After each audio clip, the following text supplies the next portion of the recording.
د ترکیې د ولسمشر له لوري پاکستان ته د حامد کرزي نړیوال هوایي ډګر امنیت ساتنې په برخه کې د ونډې ورکولو مشورې د افغانانو غوسه راپارولې ده.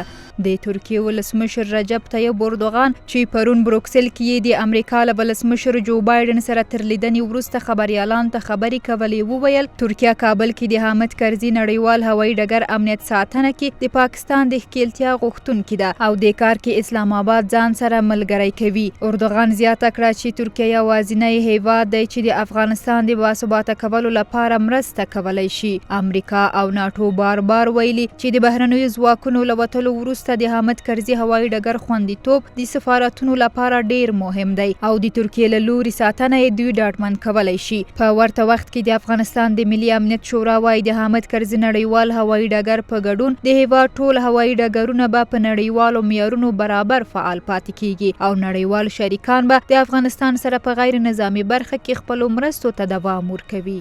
د افغان ځواکونو مالی ملاتړ له هیواده د باندې روزنه دلته د غیر نظامی بهرنیو ځواکونو دوامداره حضور او د هوایي میدان په شمول د مهمو بنسټونو د امنیت په تامین کې د نړیوالې ټولنې مرسته هغه څه دي چې موږ ټول یې واضح یادولی شو.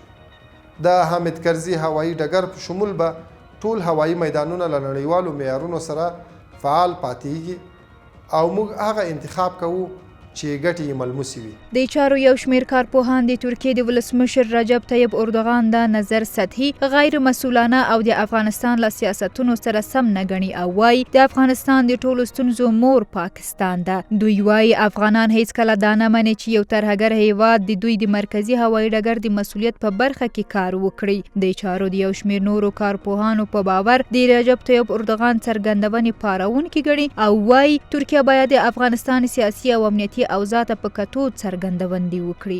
د چارو د یو شمېر نور کارپوهان د رجب طیب اردوغان څرګندونې پاروونکي ګڼي او وایي ترکیه باید د افغانستان سیاسي او امنیتي اوضاع ته په کتو څرګندونې وکړي.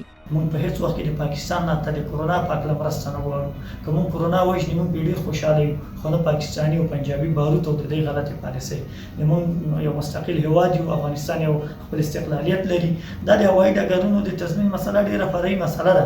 دوی چې په دې کې له هغه نه مرسته غواړي له پاکستان نه د دې کومک سره یې ورتېږي. هغه 15 ټانګې په کابل کې ولاړ دي، هغه د وخت لکه نور ناټو سیمو ته افغانان خپل ځان خپله ساتلی شي. په ټولنیزو رسنیو کې هم ګڼ شمېر افغانانو د اردوغان په خبرو غوسه شوي او نوموړي ته یې ویلي چې افغان ولس پاکستان د یو دښمن هیواد په توګه پیژني.